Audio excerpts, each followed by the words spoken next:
আসসালামু আলাইকুম। উমরাহ খুবই গুরুত্বপূর্ণ একটি ইবাদত। এক উমরা থেকে পরবর্তী উমরার মধ্যবর্তী সময়ে যা কিছু পাপ কাজ ঘটবে তার জন্য কাফফারা স্বরূপ। রাসূলুল্লাহ সাল্লাল্লাহু আলাইহি ওয়াসাল্লাম বলেছেন, রমজান মাসে উমরা পালন করা একটি হজের সমান, অথবা বলেছেন আমার সাথে হজ করা সমতুল্য। সহিহ বুখারী হাদিস নং 1863। উমরার ফরজ তিনটি: ইহরাম করা, তাওয়াফ করা, সাফা মারওয়া সাই করা। ইহরামের কাপড় পরিধানের আগে সাধারণ পরিচ্ছন্নতার কাজ সেরে নিন। এরপর গোসল করুন, আর যদি গোসল করা সম্ভব না হয় তাহলে অজু করুন। উত্তম হলো কোনো ফরজ সালাতের পূর্বে ইহরামের কাপড় পরা ও সালাত আদায় করা, আর ফরজ সালাতের সময় না হলে তাহিয়াতুল ওজুর 2 রাকাত সালাত পড়া।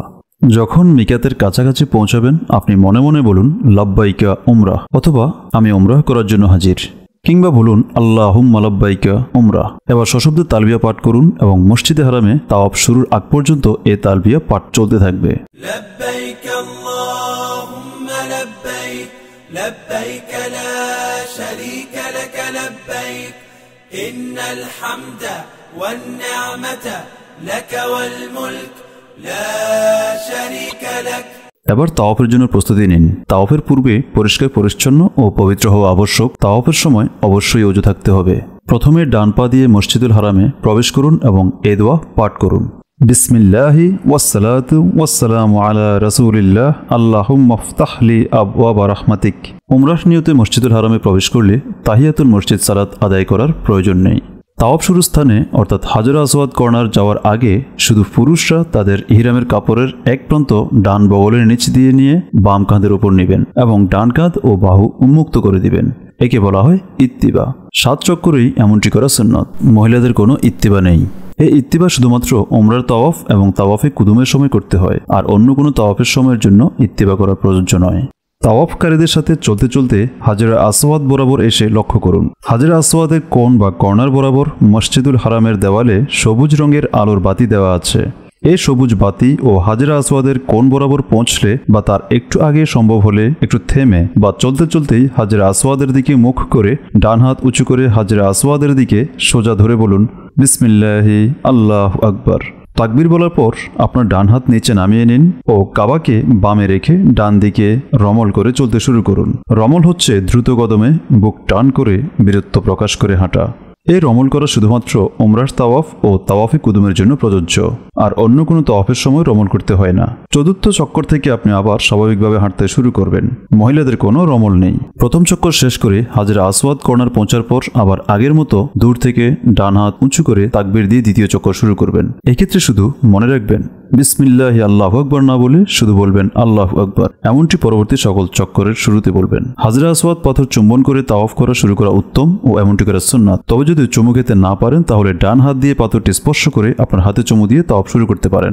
অতিরিক্ত ভিড় ও ধাক্কাধাক্কির কারণে হাজরে আসওয়াদের কাছে যেতে না পারলে দূর থেকেই ইশারা করে তাওয়াফ শুরু করে দিন। পরবর্তীতে আপনি যখন নফল তাওয়াফ করবেন তখন যতদূর সম্ভব কাউকে কষ্ট না দিয়ে হাজরে আসওয়াদ পাথর চুম্বন করার চেষ্টা করতে পারেন। তাওয়াফের জন্য নির্দিষ্ট কোনো দোয়া নেই। তাওয়াফরত অবস্থায় আপনি ইচ্ছে করলে কোরআন তেলাওয়াত, দোয়া, জিকির, ইস্তিগফার করতে পারেন আপনার নিজের ইচ্ছা মতো।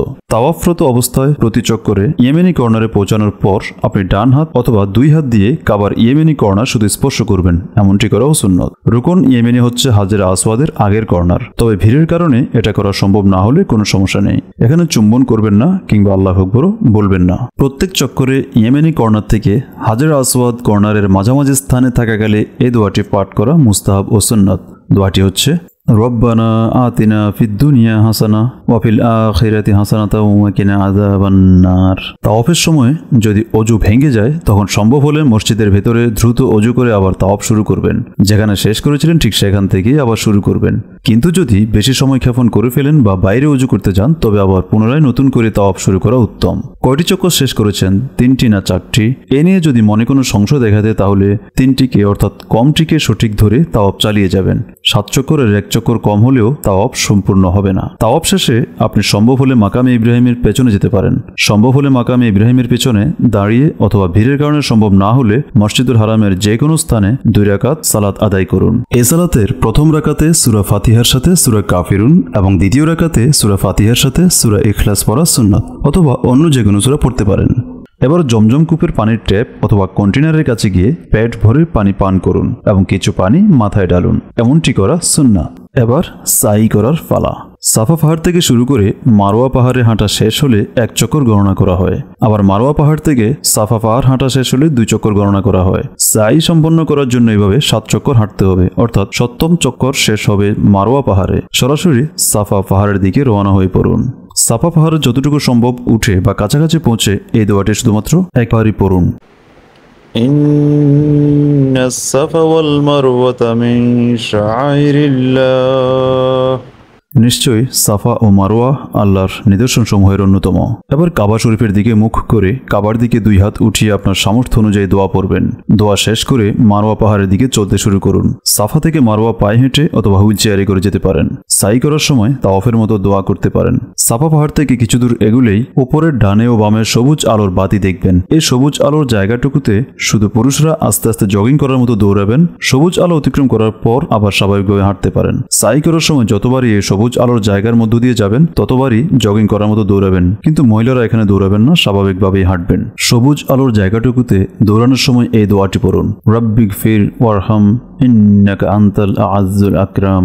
সাফা থেকে হেঁটে মারওয়া পাহাড়ে এসে পৌঁছালে 1 চক্কর সম্পন্ন হলো। মারওয়া পাহাড়ে উঠে বা যতটুকু সম্ভব মারওয়া পাহাড়ের কাছাকাছি পৌঁছানোর পর আবার কাবার দিকে মুখ করে 2 হাত উঠিয়ে আপনার সামর্থ্য অনুযায়ী দোয়া পড়বেন, ঠিক একই পদ্ধতিতে যেমন সাফা পাহাড়ে করেছিলেন। এবার পুনরায় মারওয়া থেকে সাফার দিকে হাঁটা শুরু করুন এবং মাঝখানে সবুজ আলোর জায়গাটুকুতে দৌড়ে পার হন।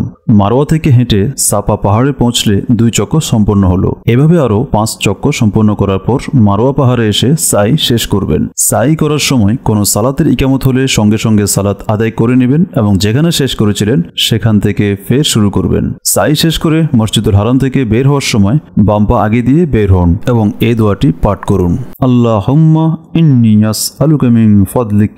সাই শেষ করার পর মাথার সব অংশ থেকে সমানভাবে চুল কাটতে হবে, তবে এই ক্ষেত্রে মাথা মোড়ানোই উত্তম কাজ।